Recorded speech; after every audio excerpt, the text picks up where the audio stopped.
प्रांजल ज्ञान गंगा में आप सभी का स्वागत है। हम संक्षिप्त महाभारत का पाठ कर रहे हैं, जिसमें कि कल हमने धर्मराज युधिष्ठिर से व्यास जी का भविष्य कथन की कथा को पढ़ा था। आज हम दुर्योधन की जलन और शकुनी की सलाह की कथा को पढ़ेंगे कि दुर्योधन को किस बात की जलन हुई और शकुनी ने उसको क्या सलाह दी। तो कथा इस प्रकार है। चलिए अब कथा शुरू कर। वैशंपायन जी कहते हैं, जन्मेजय राजा दुर्योधन ने शकुनी के साथ इंद्रप्रस्थ में ठहरकर धीरे धीरे सारी सभा का निरीक्षण किया।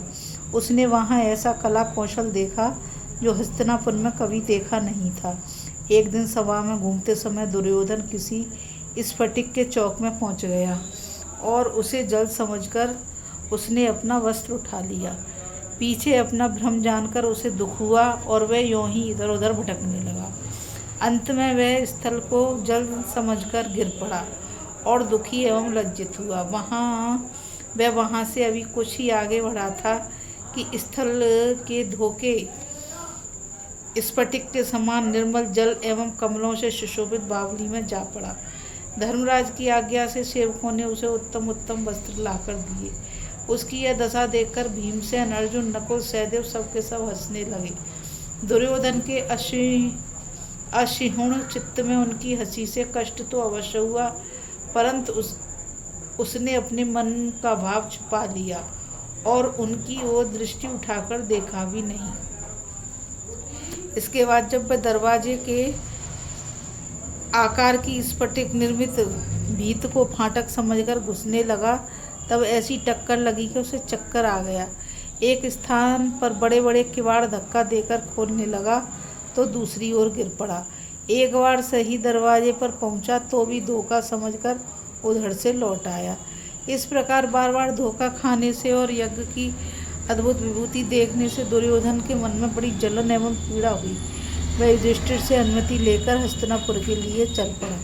चलते समय पांडवों के ऐश्वर्य एवं संपत्ति के विचार से दुर्योधन का मन संकल्पों से भर गया। पांडवों की प्रसन्नता, राजाओं की अधीनता और आबाल वृद्ध की उनके प्रति सहानुभूति देखकर दुर्योधन के चित्त में इतनी जलन हुई कि उसके शरीर की कांति एकाएक नष्ट हो गई। शकुनी ने अपने भांजे को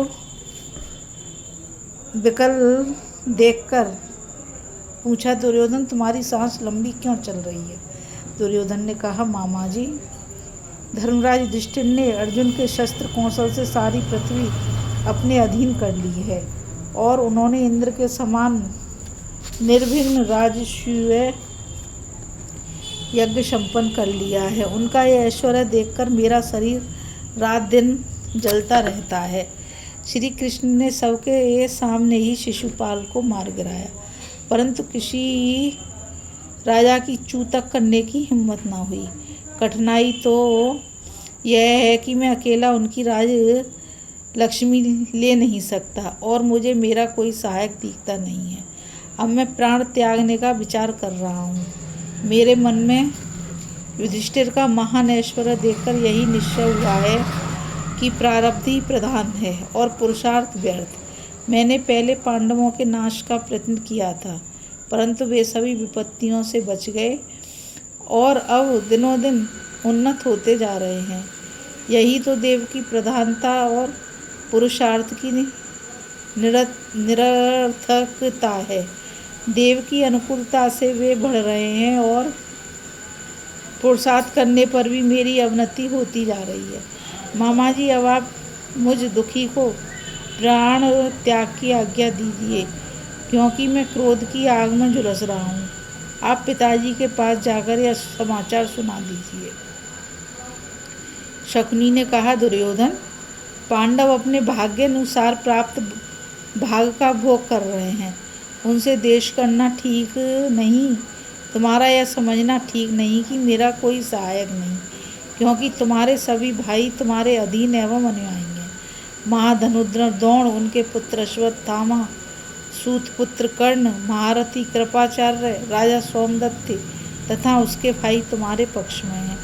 तुम इनकी सहायता से चाहो तो सारे भूमंडल को जीत सकते हो। दुर्योधन ने कहा, मामा जी, यदि आपकी आज्ञा हो तो आपको और आपके बतलाए हुए राज्यों को तथा औरों को भी साथ लेकर मैं पांडवों को जीत लूं और उन्हें हंसने का मजा चखा दूं। इस समय पांडवों के जीत लेने पर सारा भूमंडल मेरा हो जाएगा।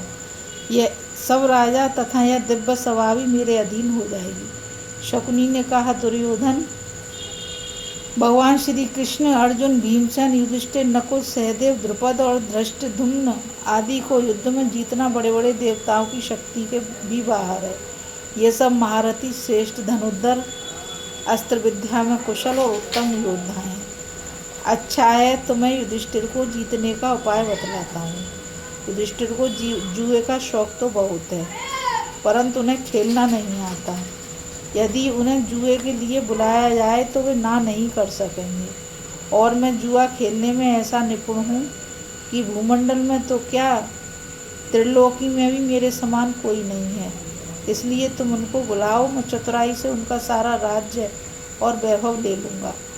दुर्योधन, ये सब बातें तुम अपने पिता धृतराष्ट्र से कहो। उनकी आज्ञा मिलने पर मैं उन्हें अवश्य जीत लूँगा। दुर्योधन ने कहा, मामा जी, आप ही कहिए, मैं नहीं कह सकूँगा। इस कथा में बस इतना ही।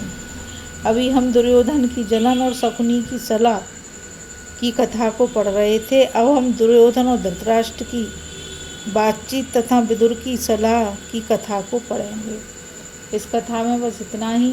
मुझ गीता रावत को आज्ञा दीजिए।